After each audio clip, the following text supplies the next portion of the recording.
السلام علیکم۔ وعلیکم السلام ورحمۃ اللہ وبرکاتہ۔ خیریت؟ الحمدللہ ٹھیک ٹھاک۔ کون ہے؟ پہچانا نہیں ہے میں نے آپ کو۔ آپ نے مجھے پہچانا نہیں؟ نہیں پہچانا۔ ہم بچپن میں اسکول اکٹھا پڑھتے رہے ہیں۔ اچھا کچھ یاد آیا۔ آپ عبداللہ صاحب تو نہیں ہیں؟ جی جی۔ اچھا کہاں غائب رہے یار آپ اتنا عرصہ؟ آپ نظر نہیں آئے، کیا کرتے رہے ہیں؟ ماشاءاللہ اللہ تعالیٰ کا میرے اوپر کرم ہوا، مخلص دوست ملے اور وہ مجھے اپنے پاس لے گئے اور انہوں نے 40 دن میں میری ایسی تربیت کی، ایسا اسلام کا مجھے خوبصورت چہرہ دکھایا جو میں نے پہلے ساری عمر نہ دیکھا تھا۔ آپ نے اتنا عرصہ کہاں گزار دیا؟ جی الحمدللہ میں نے حفظ کیا، اس کے بعد میں نے جید علماء کرام کی زیر نگرانی میں، مجھے تو 8 سال کا عرصہ لگ گیا اس دین کو سیکھتے سیکھتے۔ پھر اللہ تبارک و تعالیٰ کے حکم پر عمل کرتے ہوئے وَيُزَكِّيهِمْ اپنے نفس کا تزکیہ کرو، اس کے حصول کی کوشش میں لگا رہا۔ تو اس دین کو سیکھنے اور سمجھنے میں مجھے تو اتنا بڑا عرصہ لگ گیا۔ تو آپ نے 40 دن کے اندر کون سا دین سیکھا کہ جس نے آپ کو مکمل عالم بنا دیا؟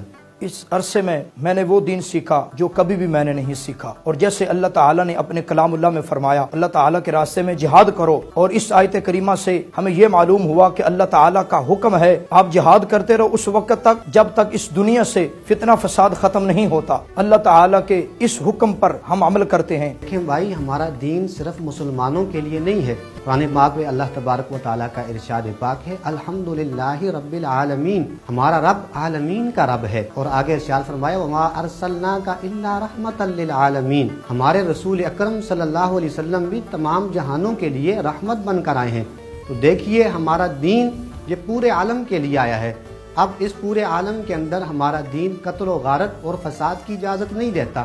قرآن پاک کے اندر اللہ تبارک و تعالیٰ کا ارشاد پاک ہے کہ جس نے کسی ایک جان کو ناحق قتل کیا یا اس زمین کے اندر اس نے فساد برپا کیا، فرمایا کہ انما قتل الناس جميعا، گویا کہ اس نے پوری انسانیت کا قتل کر ڈالا۔ ہم تو اللہ تعالیٰ کے حکم کو مانتے ہیں، اور جیسے اللہ تعالیٰ نے اپنے کلام میں فرمایا تم اللہ تعالیٰ کی عبادت کرو، یہ اللہ کا قرآن فرما رہا ہے، اور اس کے علاوہ کسی اور کو شریک نہ ٹھہراؤ۔ اور آج ہمارے اس ملک پاکستان میں جگہ جگہ پہ شرک ہو رہا ہے، لوگ اللہ کی عبادت کو چھوڑ کر غیر اللہ کی عبادت کر رہے ہیں، اور اس وجہ سے ہم جہاد کر رہے ہیں کہ اس شرک سے لوگوں کو واپس کیا جائے اور اللہ تعالیٰ کی عبادت میں مشغول انہیں کیا جائے۔ میرے بھائی، اسلام کے اندر مسلمانوں کی اکثریت پر شرک کا فتویٰ لگا کر ان کا قتل عام کرنا، یہ تو ان لوگوں کا کام ہے جو صحابہ کے دور میں بھی تھے، اور حضرت علی رضی اللہ تعالی عنہ کا ارشاد پاک موجود ہے کلمۃ الحق و ارید بہ الباطل، کہ یہ لوگ کلام تو حق کرتے ہیں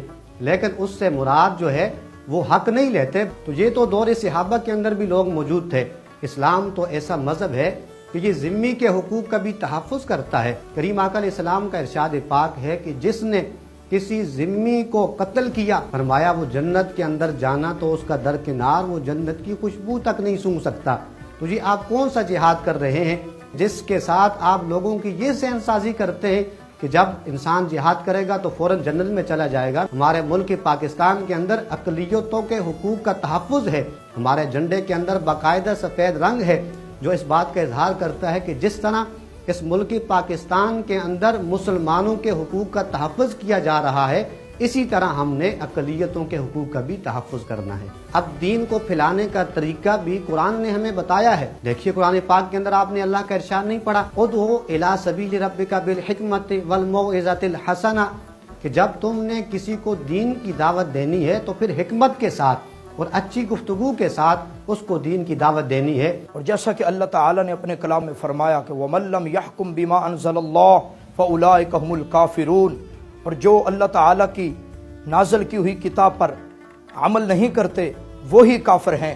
اور اس آیت کریمہ سے یہی ہمیں مفہوم ملا، جو قرآن کو نہیں مانتے اور اس پر عمل نہیں کرتے اور انہیں قتل کر دو، انہیں مار دو، اس وجہ سے ہم جہاد کر رہے ہیں کہ تاکہ یہ دنیا سے فتنہ فساد ختم کر دیا جائے۔ نبی کریم صلی اللہ علیہ وآلہ وسلم کا فرمان ہے، فرمایا کہ جو دین کے خلاف تم کسی کو کام کرتے دیکھو سب سے پہلے اسے ہاتھ سے روکو، اگر ہاتھ سے نہیں تو زبان سے روکو، زبان سے نہیں تو دل میں برا جانو۔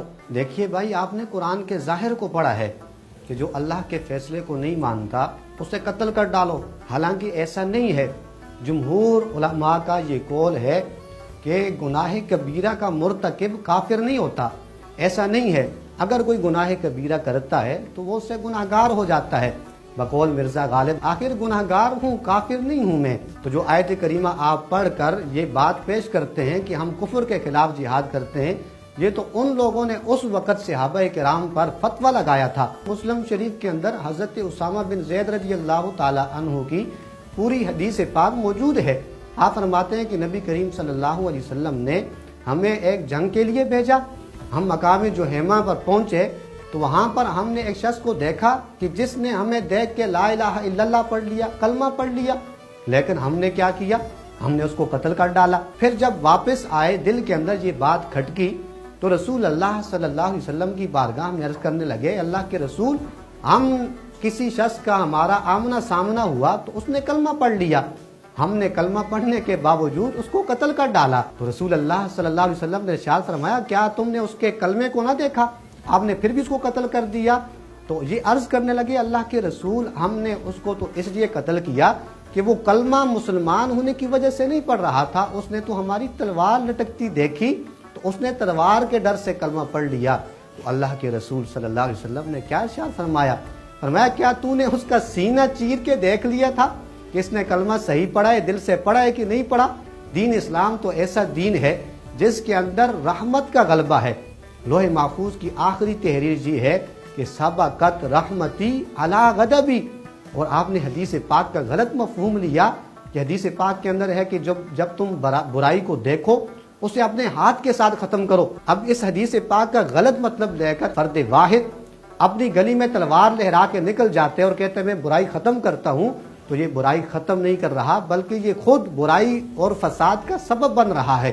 اس سے مراد کسی اسلامی ملک جیسے مملکت پاکستان ہے، اس کے اعلیٰ عہدیداران اور انتظامیہ سے مراد ہے کہ وہ آئین اور قانون کے اندر رہتے ہوئے امن اور امان کو قائم کرے. تو یہ پوری دین کے اندر پورے کا پورا رحمت کا غلبہ ہے.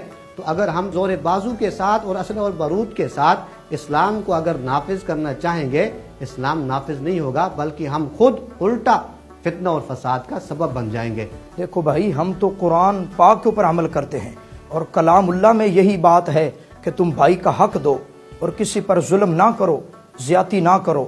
اور اس وجہ سے ہم جہاد کرتے ہیں کہ یہ جو ظلم ہو رہا ہے، یہ پاکستان میں جو شرک ہو رہا ہے، یہ پاکستان کے کونے کونے پر جو زیادتیاں ہو رہی ہیں، اس وجہ سے ہم جہاد سے ان لوگوں کو روک رہے ہیں تاکہ ہم یہ کام کریں گے اور ہم جنت میں چلے جائیں. دیکھیں میرے بھائی، آپ نے قرآن کے ظاہر کو پڑھا ہے، اس کے اندر غور و فکر نہیں کیا.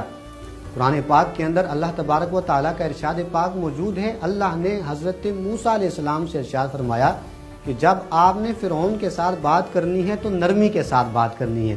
دین اسلام ہمیں طریقہ بتاتا ہے، راستہ بتاتا ہے کہ جب تم نے دین کی بات کرنی ہے تو نرم لہجے کے اندر بات کرنی ہے. جو آپ نے یہ باتیں کی ہیں، اس بات پر میں کچھ اتفاق کرتا ہوں اور یہ باتیں پہلے مجھ تک نہیں پہنچی تھی اور اس وجہ سے میں غور و فکر کروں گا. یہ ملک پاکستان 27 رمضان المبارک شب قدر کی پرنور ساعتوں میں معرض وجود میں آیا اور یہ اللہ تبارک و تعالیٰ کا انعام ہے اور اولیاء اللہ کا فیضان ہے جو ہمیں نصیب ہوا. اور یہ فقط ایک جغرافیائی حدود کا نام نہیں ہے بلکہ ریاست مدینہ کے بعد یہ وہ واحد ملک ہے جو نظریے کی بنیاد پر قائم ہوا اور نظریہ اس کا تھا لا الہ الا اللہ محمد الرسول اللہ. اور اس نظریے کے احیاء کے لیے حضرت مجدد الفسانی، حضرت الشاہ امام احمد رضا خان فاضلی بریلوی، حضرت پیر مہر علی شاہ گولڑوی، حضرت پیر آف زکوڑی شریف، حضرت پیر آف مانکی شریف، اسی طرح حضرت مفتی نعیم الدین مراد آبادی رحمۃ اللہ تعالی علیہ جیسے عظیم صوفیاء اور مشائخ اعظام کی جد و جہد کے بعد علامہ محمد اقبال نے اس ملک پاکستان کا تصور پیش کیا اور اس تصور کو عملی جامہ پہناتے ہوئے قائد اعظم محمد علی جناح رحمۃ اللہ تعالی علیہ نے اس کو خطے کی صورت میں حاصل کر کے اسلامی جمہوریہ پاکستان کے نام سے ہمارے حوالے کیا. آج ہماری یہ ذمہ داری ہے کہ اس ملک پاکستان میں امن و امان کو قائم کریں اور اس ملک پاکستان کے اندر رہنے والوں کا تحفظ اور ان کے حقوق کا خیال رکھنا یہ ہم سب کی ذمہ داری ہے. پاکستان کا مطلب ہے لا الہ الا اللہ محمد الرسول اللہ.